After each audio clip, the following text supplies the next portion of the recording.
कृष्ण ने दुष्टों को भी अपनी गलती सुधारने का मौका दिया, क्योंकि वो किसी मनुष्य को नहीं, उसके अंदर के बुराई को मारना चाहते थे। जो हुआ अच्छा हुआ, जो होगा अच्छा होगा। स्वयं को मुझ पर छोड़ दो, अपने कर्म पर ध्यान दो। कर्म ऐसा जो स्वार्थरहित पाप रहित हो। मोहग्रस्त होकर अपने कर्तव्य पथ से हट जाना मूर्खता है, क्योंकि इससे ना तो तुम्हें स्वर्ग की प्राप्ति होगी और ना ही तुम्हारी कीर्ति बढ़ेगी। संदेह की स्याही से संबंध के पृष्ठ पर कभी शुभ अंकित नहीं होता, इसलिए अपने मन के विचार और संबंधों का आधार दोनों ही शुभ रखें। इस भौतिक संसार का यह नियम है, जो वस्तु उत्पन्न होती है, कुछ काल तक रहती है, अंत में लुप्त हो जाती है, चाहे वे शरीर हो या फल हो। यदि कोई व्यक्ति प्रेम से, भक्ति से पुष्प, फल, जल भी मुझ पर चढ़ा दे तो उसी भाव से उसे स्वीकार करता हूँ, वह मेरा प्रिय भक्त होता है। उससे मत डरो जो वास्तविक नहीं है, ना कभी था ना कभी होगा। जो वास्तविक है वो हमेशा था और उसे कभी नष्ट नहीं किया जा सकता। जीवन में आधे दुख इस कारण जन्म लेते हैं क्योंकि हमारी आशाएं बड़ी होती हैं। इन आशाओं का त्याग करके देखो, जीवन में सुख ही सुख है। अपने परम भक्तों को जो हमेशा उनका स्मरण या एक चित्त मन से उनका पूजन करते हैं, तो व्यक्तिगत रूप से उनके कल्याण का उत्तरदायित्व स्वयं भगवान श्री कृष्ण लेते हैं। जन्म लेने वाले के लिए मृत्यु उतनी ही निश्चित है जितना कि मृत होने वाले के लिए जन्म लेना। इसलिए जो अपरिहार्य है उस पर शोक मत करो। श्री कृष्ण ने कहा है, अगर तुम्हें किसी ने दुखी किया है तो बुरा मत मानना। लोग उसी पेड़ पर पत्थर मारते हैं जिस पेड़ पर ज्यादा मीठे फल होते हैं। अंतकाल में जो मनुष्य मेरा स्मरण करते हुए देह त्याग करता है, वह मेरी शरण में आता है। इसलिए मनुष्य को चाहिए कि अंतकाल में मेरा चिंतन करें। यह सच बात है कि भूल करके इंसान कुछ सीखता है, परंतु इसका यह मतलब नहीं कि वह जीवन भर भूल करता रहे और कहे कि हम सीख रहे हैं। कृष्ण कहते हैं, इस जगत में मनुष्य भौतिक वस्तुओं का भोग कर सकता है।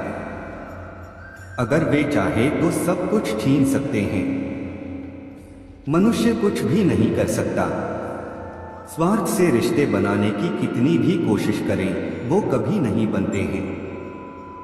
और प्रेम से बने रिश्तों को कितना भी तोड़ने की कोशिश करें, वो कभी नहीं टूटते।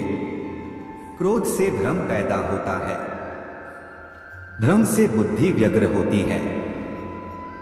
जब बुद्धि व्यग्र होती है तब तर्क नष्ट हो जाता है।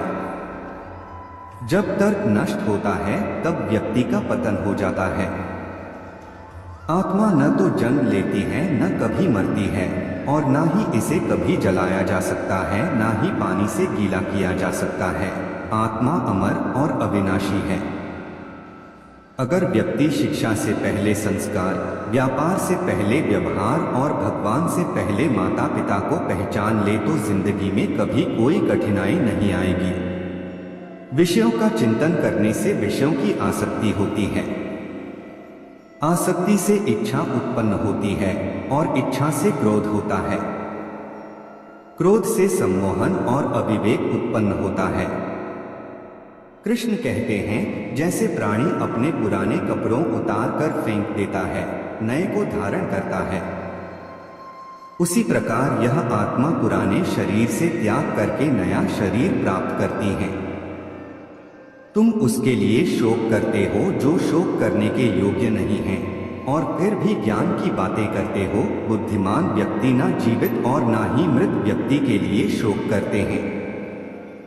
मन की गतिविधियों, होश, श्वास और भावनाओं के माध्यम से भगवान की शक्ति सदा तुम्हारे साथ है और लगातार तुम्हें बस एक साधन की तरह प्रयोग कर सभी कार्य कर रही है।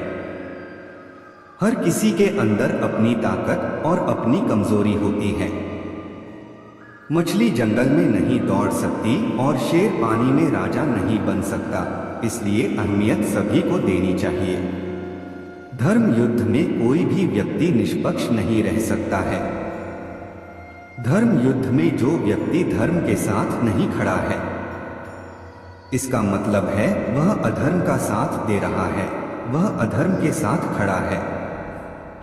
अगर कोई मनुष्य हमारे साथ बुरा कर रहा है तो उसे करने दो, यह उसका कर्म है और समय उसके कर्म का फल उसे जरूर देगा।